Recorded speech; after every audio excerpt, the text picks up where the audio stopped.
दोस्तों, इन दिनों स्वामी प्रेमानंद जी महाराज काफी चर्चाओं में हैं। हाल ही में इनसे मिलने प्रसिद्ध क्रिकेटर विराट कोहली और अभिनेत्री अनुष्का शर्मा वृंदावन आए थे, जिसके बाद ये महाराज जी काफी चर्चाओं में आए और इनके वीडियोस भी काफी वायरल होने लगे। तो आखिर कौन है प्रेमानंद जी महाराज? आज की इस वीडियो में हम जानेंगे प्रेमानंद जी महाराज का जीवन परिचय, इसलिए वीडियो को अंत तक जरूर देखिएगा। नमस्कार दोस्तों, एक बार फिर से स्वागत है आपका हमारे चैनल आध्यात्मिक मार्ग पर। दोस्तों, जब बात वृंदावन की आती है तो लोगों के मुंह से राधे राधे निकलना शुरू हो जाता है, लेकिन कहा जाता है कि वृंदावन में वास करना राधा रानी की कृपा के बिना संभव नहीं है। लेकिन बात जब राधा रानी के भक्तों की आती है तो राधा वल्लभ संप्रदाय के महान संत स्वामी श्री प्रेमानंद जी का ध्यान आता है। दोस्तों, राधा रानी के भक्तों का मानना है कि इनके श्रीमुख से निकले हुए शब्द किसी भी इंसान का जीवन बदल सकते हैं। आज की इस भागदौड़ भरी जिंदगी में जो भी लोग श्री प्रेमानंद जी महाराज के प्रवचन सुन लेता है वो निश्चित तौर पे ही अध्यात्म के मार्ग पर चलने के लिए उत्सुक रहता है। दोस्तों, अब बात करते हैं संत श्री प्रेमानंद जी महाराज के जीवन परिचय के बारे में। इनका जन्म एक ब्राह्मण परिवार में हुआ और इनका नाम अनिरुद्ध कुमार पांडे था। पूज्य श्री प्रेमानंद जी महाराज का जन्म उत्तर प्रदेश के कानपुर शहर में हुआ। दोस्तों, इन महाराज जी के घर का माहौल सदैव ही भक्ति भाव वाला रहा, क्योंकि इनके माता पिता हमेशा से संतों की सेवा और आध्यात्मिकता से जुड़े थे। महाराज जी के बड़े भाई संध्या काल में भागवत कथा का पाठ किया करते थे। महाराज जी अपने पूरे परिवार के साथ बैठकर पूर्ण भक्ति भाव से सुना करते थे।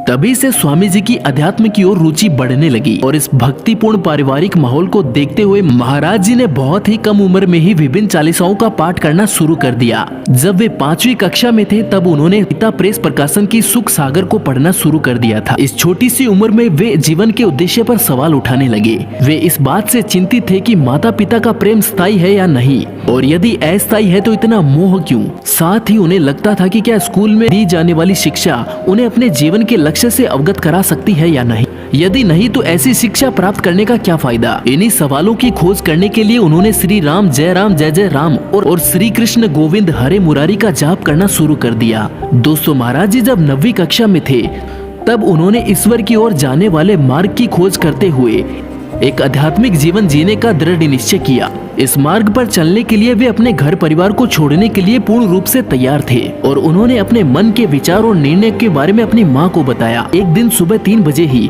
महाराज जी ने मात्र 13 वर्ष की आयु में अपने घर को त्याग कर मानव जीवन के पीछे की सच्चाई को जानने के लिए संतों के मार्ग पर निकल गए। इसके बाद उन्होंने सन्यासियों से दीक्षा ली और उनका नाम आनंद स्वरूप ब्रह्मचारी रखा गया। और इसके कुछ ही समय बाद उन्होंने सन्यास को स्वीकार कर लिया और महाकाव्य को स्वीकार करने के बाद उनका नाम स्वामी आनंद आश्रम रखा गया। दोस्तों, महाराज श्री प्रेमानंद जी का अधिकांश जीवन गंगा नदी के तट पर बीता। वे सदैव ही गंगा नदी के किनारे रहते थे, क्योंकि उन्होंने कभी भी आश्रम की जीवन शैली को अपनाना सही नहीं समझा और वे गंगा नदी को ही अपनी दूसरी माँ समझने लगे और गंगा नदी के तट पर बैठकर भिक्षा में जो भी खाने को मिलता उससे अपना जीवन यापन करने लगे। और कपड़े और मौसम की परवाह किए बिना उन्होंने कड़ाके की ठंड में भी गंगा नदी में 3 बार स्नान करने की अपनी दिनचर्या को नहीं छोड़ा। वे कई दिनों तक बिना भोजन किए उपवास रखा करते थे। जैसा भी उन्हें खाने को मिलता वे उसे स्वीकार कर लेते थे और कहते हैं कि उन्हें संन्यास लेने के कुछ ही वर्षों के बाद भगवान शिव का विधिवत आशीर्वाद मिला और स्वयं महाराज जी का कहना है कि भगवान शिव की कृपा से ही वे वृंदावन पधारे थे। कहते हैं कि एक बार महाराज जी बनारस में एक पेड़ के नीचे बैठकर ध्यान कर रहे थे, तभी उन्हें राधा कृष्ण की महिमा का आभास हुआ। इसके बाद एक संत की प्रेरणा ने उन्हें रासलीला में भाग लेने के लिए राजी किया। उन्होंने 1 महीने तक रासलीला में भाग लिया। सुबह वे श्री चैतन्य महाप्रभु की लीला और रात में श्यामा श्याम की रासलीला को देखते थे। 1 महीने में ही वे इन लीलाओं से इतना अधिक आकर्षित हुए कि वे संन्यास मार्ग को त्याग कर भक्ति के मार्ग पर चलने लगे और महाराज जी अपने एक शिष्य की मदद से मथुरा जाने वाली ट्रेन में सवार हो गए। लेकिन उन्हें नहीं पता था कि वृंदावन हमेशा के लिए उनका दिल चुरा लेगा। वृंदावन में शुरुआत में उनकी दिनचर्या वृंदावन की परिक्रमा और श्री बांके बिहारी जी के दर्शन करना था। कहते हैं कि महाराज जी श्री राधा वल्लभ मंदिर में राधा रानी को घंटों निहारते थे और ये बात जब वहां खड़े एक स्वामी ने देखी तो उन्होंने महाराज जी को एक श्लोक सुनाया और हरिवंश नाम का जाप करने को कहा। शुरुआत में महाराज जी ऐसा करने में संकोच करने लगे, लेकिन उन पर राधा रानी की ऐसी कृपा हुई कि वे वृंदावन की परिक्रमा करते करते इस पवित्र नाम का जप करने लगे। दोस्तों, महाराज जी ने अपने गुरु की खूब सेवा की। गुरु कृपा और वृंदावन की कृपा से उनके मन में श्री राधा रानी के चरण कमलों के प्रति प्रेम भाव उत्पन्न हो गया।